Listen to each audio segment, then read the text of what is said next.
What is going on, Fit Fam? Welcome back to my channel. My name is Megan Janice, the founder of Nomadic Fitness, and I teach you ladies how to eat way more food without any restrictions and work out smarter instead of harder so you can build that banging hourglass body, feminine, curvy, and strong, and stay this way year-round for life. So if you're new to the channel, make sure to hit that like and subscribe, and if you're coming on back, thanks so much for joining for another video. Okay, so update, new background, where am I? Well, I have moved to Barcelona. So I have been here for a couple of days. Obviously, if you've been following me for a little bit, I was in Mexico for 3 years. Then I went home to see my family in Canada, where I'm from. And now I have decided, as much as I love Mexico, I kind of wanted to switch things up. So here I am, living in Spain and giving it a try. So I'm gonna show you guys a quick little apartment tour and also take you with me to the gym and just show you what it looks like in the streets here. Okay, so starting with my little bedroom here.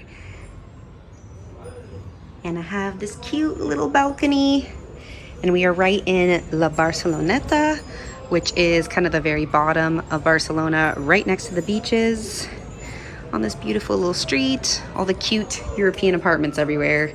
So yes, here's my little room. Here is the main area. It's decorated so beautifully. I love it. Very, very cozy. Nice big selfie mirror. And once again, goes out to this really cute little balcony. And then here we have our little kitchen. Don't mind the plastic, we gotta recycle that. So nice cooking area, which is obviously essential for me. And then here we're working. I'm living with my friend from Brazil. And yeah, so it's pretty small, but it's still a good size even for 2 people, and I just love it so, so much. The rest of this video is going to be dedicated to the topic of the 6 mistakes that you might be making that are costing you some serious results in your workouts. So if you are making one of these 6 mistakes, definitely comment down below and let me know that you are going to change it, because it is going to make a huge difference in seeing that sexy muscle definition, leaning out, feeling strong, feeling amazing, and just getting the most bang for your buck out of your workouts instead of putting in all that effort and not getting as much as you could. So what are those 6 mistakes? Let's get into them in this video. Here we go. Okay, mistake number 1 is that you are ego lifting and that you are only trying to go as heavy as possible, throwing the weight around instead of focusing on good quality form, full range of motion, and muscle-mind connection. So yes, it is really important to lift heavy overall, and what that means is that it should be heavy to you. It should feel challenging. It shouldn't feel like you did 12 reps and you could have easily done another 10. You definitely want to be pushing yourself in the gym and really, really challenging your muscles, because of course that's the thing that's going to really make them grow. It's also going to burn the most calories, speed up your metabolism, all of the good stuff. However, this is a bit of a pitfall because we hear, okay, lift heavy, and then once we start to get comfortable in the gym, we start to actually go a little too heavy and we start to not do as well with our form and really focusing on the muscle that we actually want to target. And I'm speaking from experience here. I was very guilty of this for a long time, and it's only within kind of the last 6 months of working with my own coach that I really realized how much of a mistake I was making with this. And I really saw for myself how powerful it is to sometimes use less weight, really control the range of motion, really focus on targeting the specific muscle you want to focus on. So I'll give you an example here. I was doing some hip thrusts the other day and I was trying to go really, really heavy, and I actually thought I was doing it right at first, but then after I sent it to my coach, I realized that my form for the hip thrust was not as ideal as it could have been, because I was actually thrusting up from my hips a little too much, which meant that my back was taking over instead of having my glutes really doing the vast majority of the work, which is of course the muscle that I was trying to fixate on. So then I corrected this, and in my next workout, which you can see here, I really, really perfected the form. So you can see that I am really scooping up my tailbone, which made such a difference. By focusing on the glutes lifting the weight here, I felt them so much more, and I didn't necessarily need to use so much weight, because once I really dialed in on the muscle-mind connection, meaning you are literally thinking about the muscle that you wish to target and you're actively making sure that that is the muscle that is doing the work, I felt it so much more. So those are the things you want to pay attention to in your workout. Yes, try to increase the weight bit by bit over time when you can, but if you find that your form is at all starting to suffer, then it's better to dial it back, use a little bit lighter weight, and focus more on full range of motion. So for example, with a squat squat, make sure that you're actually squatting as low as you can, at least with your butt parallel to the ground, before you go and add more weight. Because if you can't do a good quality squat at the lighter weight, you're definitely not going to be able to do it at the heavier weight. So think full range of motion, think muscle-mind connection, meaning you're actively imagining the muscles that you want to engage and making sure that they're the ones doing the work. And then also think about time under tension. So this is a really good way to make exercises more challenging and target the muscles better that you want to focus on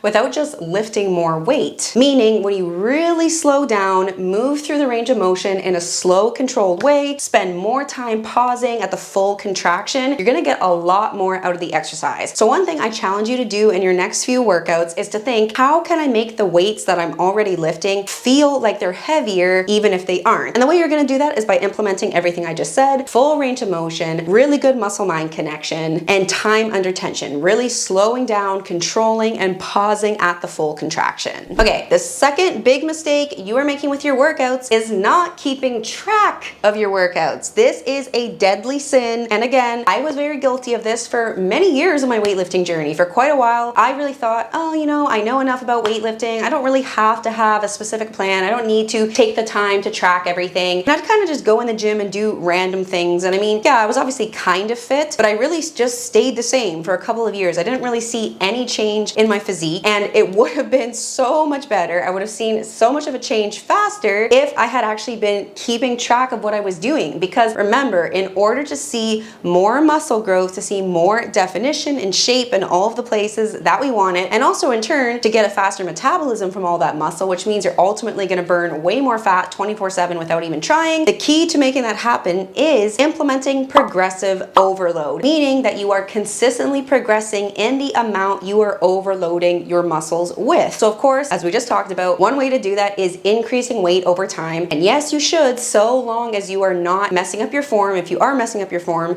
then the other ways to increase the overload is simply more reps, more sets even, better quality form, better range of motion, more time under tension. Now the problem is there's no way you're gonna remember how many reps, what weight, how it felt if you don't keep track of your workouts. And I know you might be thinking, oh no, it's okay, I will remember, because I used to think that too, but trust me, you won't. A week is gonna go by, you're gonna be doing the workout again, and you're gonna be like, oh wait, last week, did I use 60 pounds or did I use 70 pounds? And did I do 12 reps or did I do 10 reps? Okay, so all you need to do is take out the notes app on your phone. This is what I did for a very long time, super simple. And then just write down what you're doing. So you're gonna say, set 1 of barbell back squats I did for 12 reps with 100 pounds. And then beyond just keeping track of the name, sets, reps, and weight that you do, also make little notes for yourself about how did the exercise feel. So maybe you're gonna write, okay, actually this weight felt really easy. I could definitely go up next time. So then that way, next week when you're doing this exercise again, you're gonna know, all right, I'm gonna push myself a little bit harder. Or maybe you're gonna write down, actually it was really a struggle and my form started to get sloppy at the end, so I actually might go down in weight a little bit next week and focus on that very important form, or at least try to continue working at that weight until you really have it perfected. So don't think you're gonna remember everything. Write down what you're doing, and then that way you can for sure know that you are progressing every single week in your workouts, and you're gonna get way better results because of it. Okay, the third mistake that you are making in your workouts is constantly changing your workouts. So again, I was guilty of this for a very long time because I would go in the gym and I would kind of just do whatever I felt like doing. And hey, if you don't really want to see that much change in your physique and you're kind of just trying to be like fit overall, then I guess you can do this. But if you really want to maximize muscle gain, you really want to maximize metabolism speed for maximum fat loss without having to do anything extra, then this is the way to go. You want to repeat the same workouts for several weeks in a row before you change anything, because again, remember, we need to implement progressive overload. And if you're doing a new workout every week or every other week, that's hardly any time for you to actually progress with the exercises that you're doing. So I always recommend that you follow a workout split, a split meaning literally just what your workout program is for this period of time, that you follow it for at least 6 to 8 weeks before you change it. And honestly, it's totally fine to do it even longer than that. There's really no reason that you have to change your workouts so long as you continue to progress with them, which you should be able to do. So you can follow the same workout split for many months at a time. But again, at least 6 to 8 weeks, so that you're going to have enough time to really get comfortable with the exercises, really get familiar with the range of motion, and then of course to actually progress with them week to week to week and see that you have made that progression. And especially because you're probably going to need the first week or two of doing these new workouts to even get familiar with the exercises, to get familiar with the range of motion. And a a lot of the time when you're doing that exercise for the first time, it might feel really hard and you're like, oh my God, I'm so weak. There's no way I can do this. And then after a couple of weeks, you're gonna really surprise yourself with just how much you've progressed. That actually happened to me this morning when I was doing my body weight dips, because when I started this split, I could barely do any. I felt really embarrassed that I wasn't stronger. But now here I am about 6 or so weeks into this workout split, and I was able to do 6 reps unassisted. And obviously the form was still a little wonky because this is a pretty challenging exercise, but I was really proud of how much easier it felt. So that is really rewarding when you experience that and you realize just how much stronger you have become in just a couple of weeks. So don't be constantly changing your workouts, and then also make sure that you are recording those workouts and progressing, because this is the only way that you're going to know that you are, and that's how you're going to get the best results. Okay, the fourth mistake that you are making with your workouts is not doing a good mix of both compound exercises and isolation exercises. So again, speaking from experience here, once you get into the weightlifting world, you obviously always hear about compound exercises and how they're the most important and how they're really going to get you insanely strong all over your body, get you fit everywhere, and burn the most calories. And yes, that is true actually for the most part, that things like squats, deadlifts, hip thrusts, bench press, pull-ups, all of that kind of stuff is the thing that is going to really require the most strength, because of course you're using so many muscles simultaneously in one single movement. And so because of that, you are going to be building the most muscle in one go, and you're going to be burning the most calories. However, isolation exercises also still play a very important role in your workout split. Now, you shouldn't only do isolation exercises, because if you were just only ever going to do things like bicep curls, cable kickbacks, tricep extensions, then yeah, you wouldn't get very far with getting a fully developed physique, because those exercises obviously don't require as much strength. They're not burning as many calories because they're a lot easier, but really the two pair together so perfectly, because with your compounds, you're going to be building that overall great foundation for your strength, your physique, burning the most calories, getting the fastest metabolism. But then the isolations come in and help you to really emphasize specific body parts that you want to extra sculpt and define. So for example, anybody who wants to grow glutes, which I'm sure a lot of you do, yes, you want to be doing your hip thrusts, your deadlifts, your squats, all of that is going to be really important for glutes and legs. But there are so many amazing isolation exercises that are also going to really target and just kind of burn out the glutes. And the other thing with isolation exercises and why they're so beneficial is because you get to do a lot more reps with them, since they aren't very exhausting. With a deadlift, you're only going to be able to do a few sets, a few reps total per week, and even that is going to beat you up for days. You're going to have to really recover from it because it's such a demanding full body exercise. Whereas things like cable kickbacks, abductions, reverse hypers, all of these don't require as much energy, as much strength from your body, so you can easily do 20 reps, even more, and it's not like you're going to feel like completely beat up from it and have to recover. But you're going to get the benefit of really targeting and extra emphasizing that specific muscle group. So you want to aim for 1 to 3 compound exercises and also 1 to 3 isolation exercises for every workout. And I'd say it's more even 2 to 3 of each, which means you're doing about 5 to 6 exercises total per workout, because you really don't need more than that. It's not about so much quantity, it really is less is more when it comes to weightlifting, because you want to do less but just do it a lot better with good form, and make sure that you're actually keeping track of those workouts and progressing week to week. Okay, so the 5th reason why you're not seeing as much progress in your workouts as you could be is that you're doing too much cardio, especially too much hard cardio. So number 1, you should always lift weights first and then do your cardio after, if you are going to be doing them back to back. And this is because the goal of our strength training workouts is to be as strong as possible. So if we are coming off of doing 30 minutes on the treadmill, we're obviously not going to be able to give as much to the lifting as we would have if our energy was totally fresh. So since strength training is the priority, that's what's going to give us the most bang for our buck, we're always going to do cardio second after the workout if you are doing them back to back. Now, the other part of this equation is there's really no reason at all, and in fact, it's actually detrimental to do hard cardio. So any kind of HIIT, anything that is kind of explosive or just very high intensity in any way is not at all required to reach your goals, and it's actually going to affect reaching your goals for a couple of reasons. Number 1, anything like sprinting or jumping is obviously putting a lot of tension on your joints. So this could potentially lead to injury. This could affect your ability down the road to do what you want to do in the gym. And just in general, it's going to require more recovery because it's really banging up your body. So you need to take more time to rest and recover. Then the other thing is that anything that is high intensity is very stressful for the body. It's going to emit more cortisol, which is the stress hormone. And really, we don't want to have to take any of our energy to recover from cardio, because we really want to save all of our energy and all of our recovery for weightlifting weightlifting alone, because we really want to be beating up our muscles really good, lifting the weights, and then giving our body the chance to heal those muscles outside of the gym. Because when you're in the gym, you're not actually building the muscle, you're tearing the muscle fibers at the microscopic level, and that's why you get sore from a workout. So it's actually after your workouts, when you're sleeping, when you're resting, and of course eating a lot of food, that is when the little microscopic tears are healing over and the muscles are growing back bigger and stronger than they were before. So really, ideally, the only kind of cardio to be doing when you're focusing on maximum muscle gain is very chill, low intensity cardio. So the only cardio I do or have my clients do is either incline treadmill, so literally just walking, but since you're at an incline, this is giving you a little bit more of an elevated heart rate, or the Stairmaster at a very, very chill pace. And really, we don't want to get our heart rate over 130 beats per minute, more or less. Any more than that is moving closer to a higher intensity, and it's going to be a little bit stressful on the body. So it's just really not necessary to go over than that. So if you have a watch and you monitor your heart rate, you're going to see 130 beats per minute is really not that intense. So it actually makes cardio very, very manageable to do. Now, the other thing is there's no reason why you should be doing a lot of cardio unless you are deep into your cut and you have had to add a lot of cardio to continue to see progress. You didn't just add it in for no reason. Your body actually gave you the feedback that the only way it was going to progress was adding in more cardio. But if you're not deep in a cut in the fat loss phase, if you are reversing or if you're building, you really don't need to be doing much cardio at all. Literally just 2 times 15 minutes a week is plenty. And then even in the cut itself, your cardio should never be any more than 50% of the amount of time you spend weightlifting. So if you're weightlifting for 3 hours a week, then the absolute maximum amount of cardio you should do is 1.5 hours per week. But ultimately, the fat loss you want to see is not really going to come from the cardio. It's going to come more from your diet. And then the muscle gain is obviously going to help that, because obviously that's what's going to create the physique you want, but it's also going to speed up your metabolism so that you're just burning more calories all of the time. Okay, and then the 6th and final reason why you may not be seeing as much progress in your workouts as you could is one of the biggest ones, which is just that you're not eating enough, especially enough carbs and protein. So obviously protein is the building block of muscle, so we need to be eating plenty of it if we want to gain muscle, if we want to repair and regrow our muscles so they're getting bigger and stronger, more defined than they were before. But carbs is actually the macro you need to eat the most of out of protein, fats, and carbs, because carbs is your body's source of energy. It is your quick access fuel. So you really have to see that the way you eat fuels the training, and then the training also fuels the need for more food, because as you're building that muscle, as your metabolism is increasing, you're going to ultimately need to be eating more and more food to even maintain those results. But you won't be able to build the muscle and get strong in the gym if you aren't eating enough to fuel your performance. So definitely making sure you have a good bit of carbs in your body before you go train is going to make a very big difference in what you're able to do while you're in the gym. Even if you do train very first thing in the morning, still try to get in at least about 300 calories of food, mainly from carbs, a little bit from protein and fat as well. And then definitely making sure that you're eating a good size meal with lots of carbs, lots of protein after your workout. Now, if you have no idea how much you should be eating, you don't know what is the right amount for your body and your goals, I went through this very thoroughly in the last video I posted here, which will walk you through how to calculate how much you should be eating for your body and goals, and then how to continue adjusting it week to week based on the progress that you're seeing and the biofeedback your body's giving you. All right, fam, so those are the 6 reasons why you might not be seeing as much progress in your workouts as you could be, and those are also just 6 of the most common mistakes that I often see and hear from women. So definitely go through those and make sure you correct them, because it is going to be so